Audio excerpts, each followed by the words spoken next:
So if you go ahead and think about that in the context of a single life,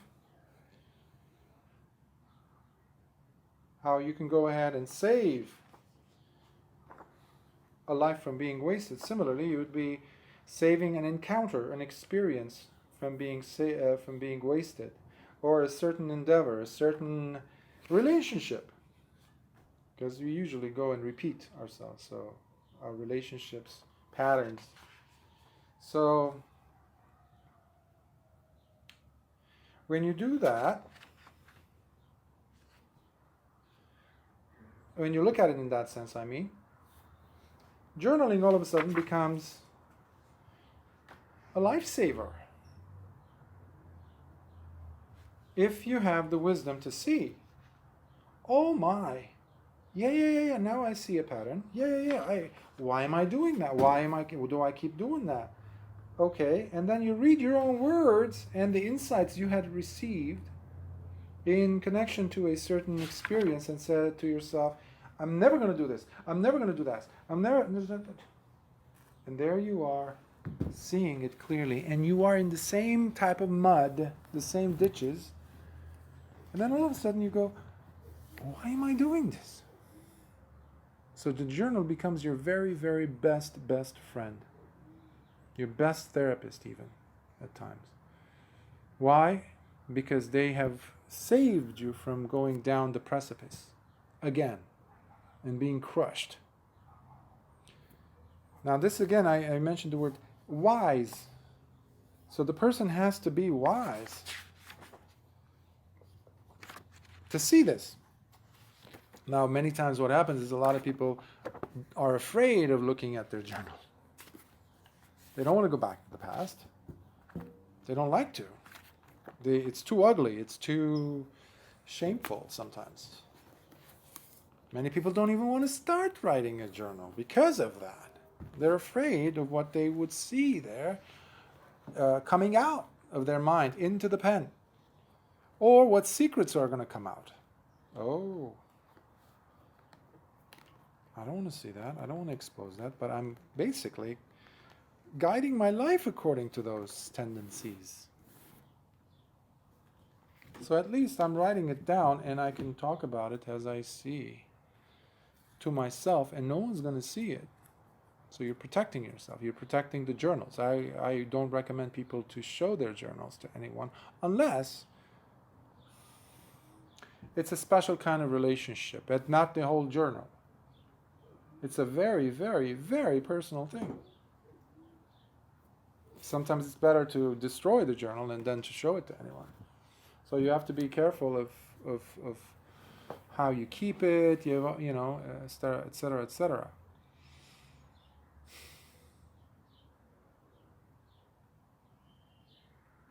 It's a university. It's an educational system. If the person is guided properly in their life, if the person is willing to push, if the person is, push themselves that is, if the person is willing to trust while working hard.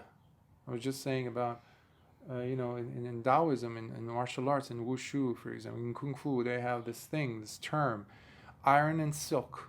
Iron or steel and silk. One is so hard, tough, durable, strong, powerful, hard, uncompromising, you could say, while silk is so opposite. Now, becoming the embodiment of that is a special skill. That's why it's a level of mastery unlike any in martial arts, because the person has trained himself or herself to such a high level. But it makes a person, they need to be both there.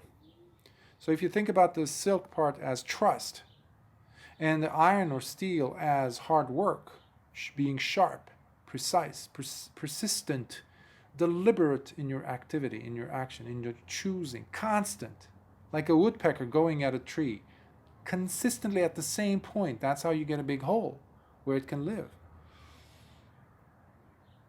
You can't go picking on something at one point and then another and then another. It's going to be too daunting, tiring, and nothing to show for it. So in essence, when I help people, guide people in writing or starting a journey on, it's interesting how journey and journaling work together. Because it is a journey. It's a wonderful journey if the person is not writing like, and then I went and brushed my teeth, and then I went to the grocery store and I bought this and that. No, that's not journaling. That's not what we're talking about.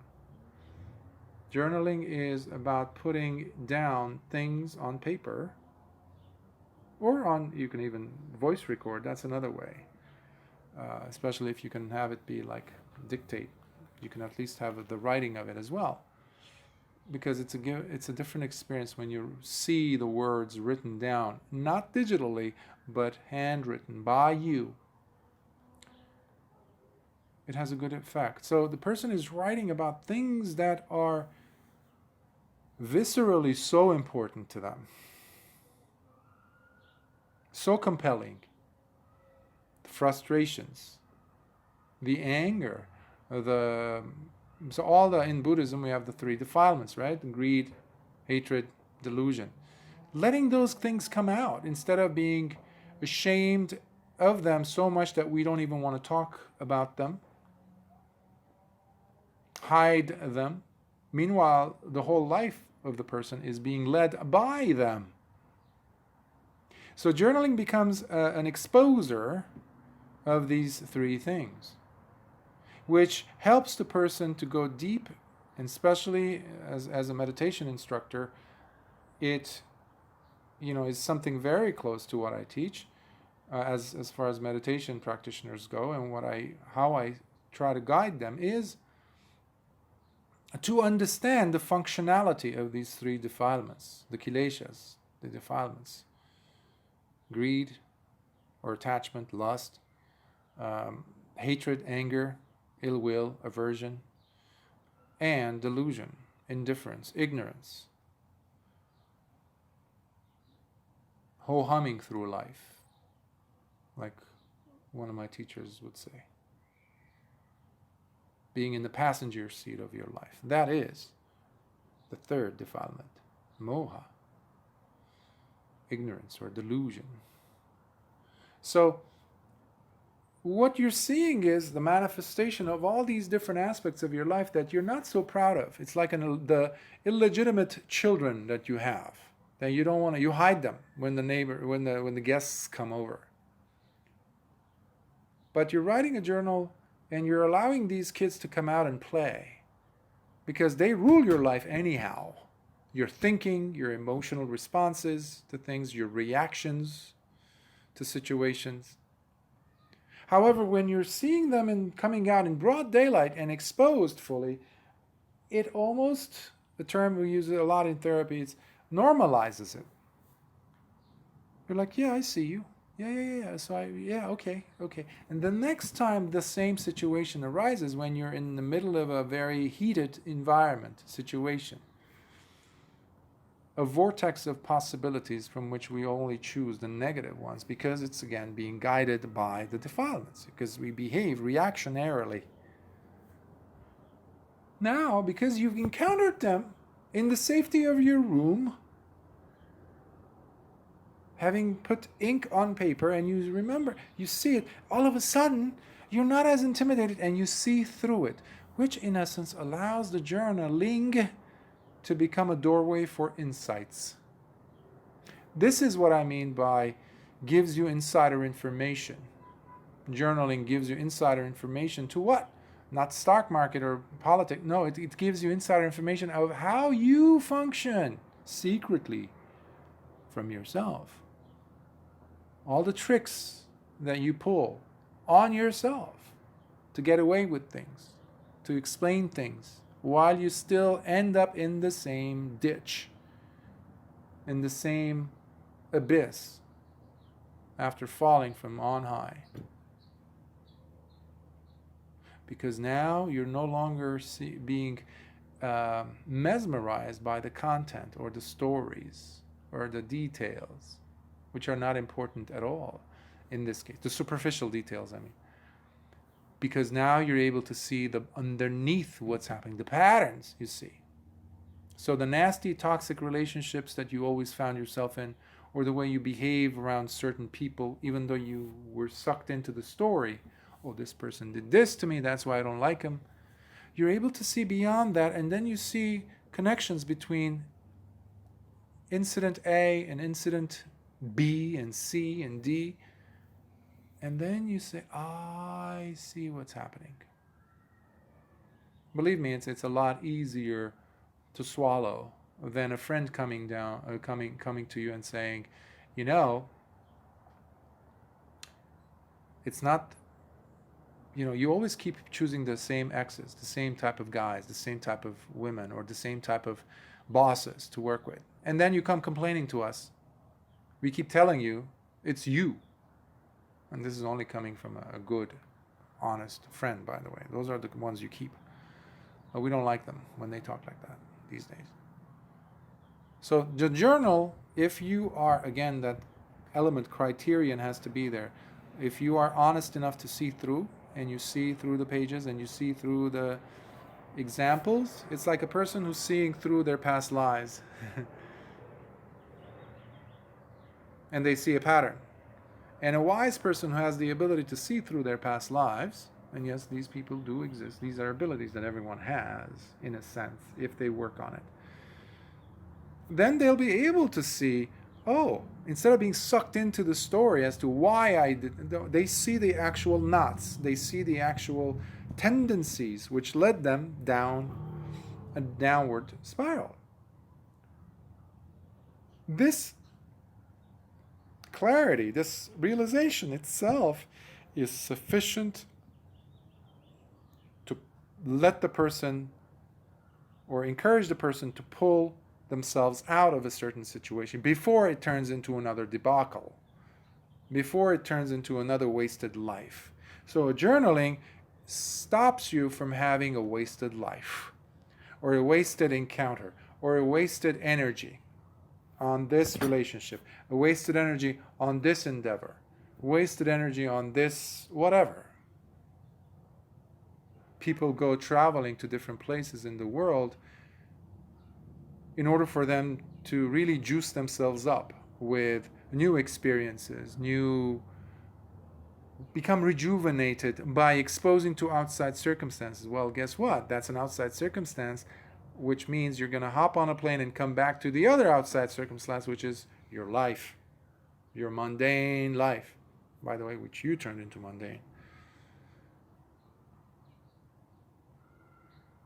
So journaling is not necessarily an escape, like meditation is not an escape. Going to see a therapist is not an escape. Sitting down and sharing a precious moment with a very good friend is not an escape. It's not supposed to be anyhow, none of these.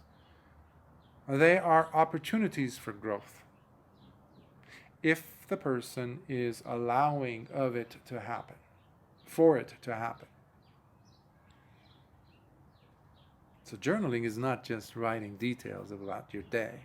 It's all about what's happening inside your mind, how you're being triggered by the outside sights and sounds and things and textures and things that are triggering thoughts to come up, certain emotions, certain memories, certain connections and associations. And then, as a meditation teacher, I would encourage a person to observe all these sensory input coming in instead of being sucked into that storyline. And just like an observer walking away from a movie theater, having seen a wonderful movie or read a wonderful novel that is inspiring, they'll go and have a coffee somewhere or tea or sit down just to absorb it and see how they are being impacted by it. Similarly,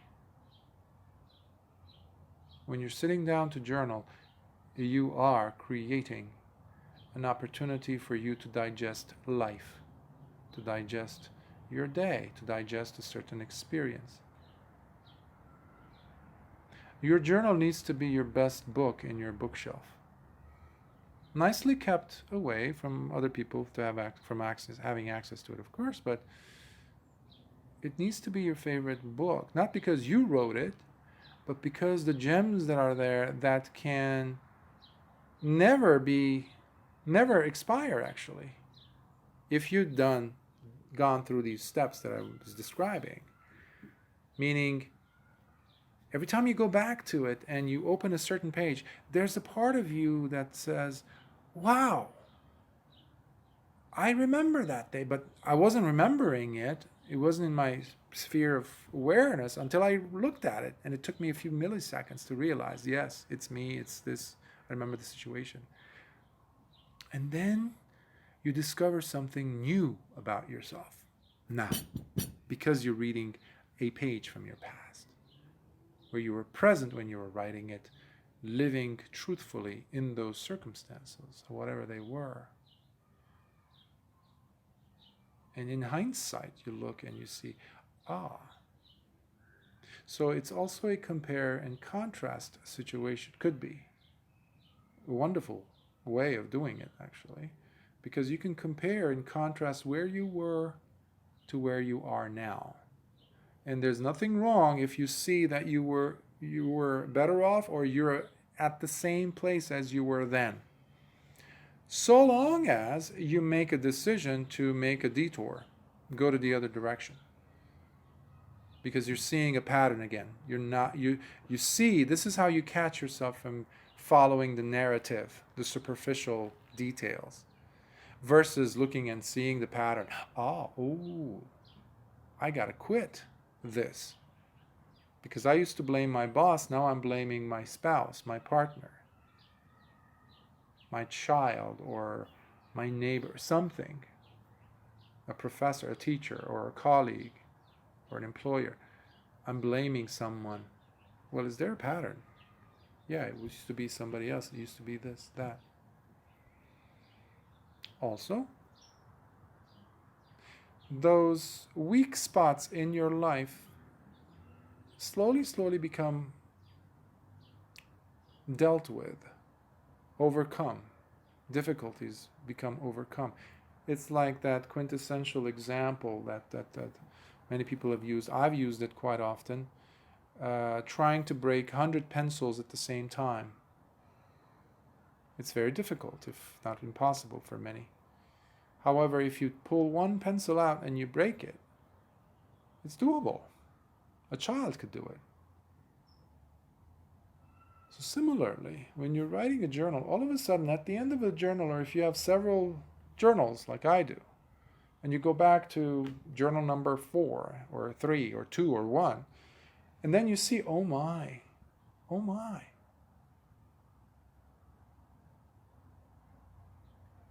But they could never have been overcome, never, if you didn't deal with one pencil at a time.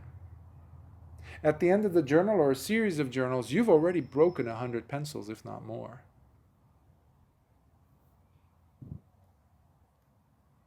So as you can tell, I'm very animated about journaling. Now the problem is convincing people. I've had one patient in the past where she, client, and she was, every single session almost, I would mention, and whenever I remembered, as a psychotherapist, her therapist, I would just tell her, journaling, this and that. So I would tell her about the benefits and that, and she would always put up this resistance tremendously. Now I can't, last time I spoke to her, she can't stop talking about the benefits of journaling. But it took 3 years of me nagging, pretty much, to her. And I use, disclosure, selective disclosure to bringing examples from my life in a way to help the person see the benefits of something. Okay, if my therapist is helping me, if he's at this place, whatever that is for them, and he still needs to write in journals, then okay, maybe I should give it a shot. So you become then a point of trust, kind of allowing them to trust in the process of writing. And so going on it slowly is a good thing. And then it develops. It's a delicious activity that you can engage in. And the good thing is you can take a journal with you anywhere. I make a point of taking my journal with me everywhere I go. And it's also exciting when you reach the end of the journal, because now you're already thinking about the next journal. So sometimes we go ahead and buy, and I encourage people to get a journal that is very look-wise, even like, in its shape, the material form of it, how it's made, etc.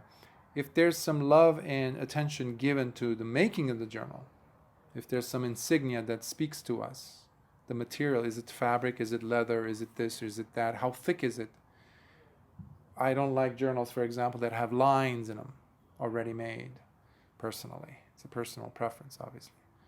I like it, especially if the paper is recycled and handmade. I have one journal that's filled up already. It's handmade, and you can tell the love put into it. And it's all recycled. It's handmade paper. Some pages are different in thickness than others. Some pages even have some holes in it, but they also have flowers. Actual flower petals, flowers, tiny little flowers all over scattered. Somebody went through the trouble of making it, so they put love there. So to me, when I saw that, I said, okay, this I need to continue the life of this journal that was already placed in it by these hands. So if it speaks to you, this and that, it's going to be part of you, and it's going to be hopefully with you. It's a wonderful relationship. It's not a one-sided relationship, because they can speak back to you when you go back and look at them with an open heart and not be so critical of yourself while you're writing it, while you're reading it. So that's my 2 cents worth on journaling. I hope it helps and encourages people to start journaling too.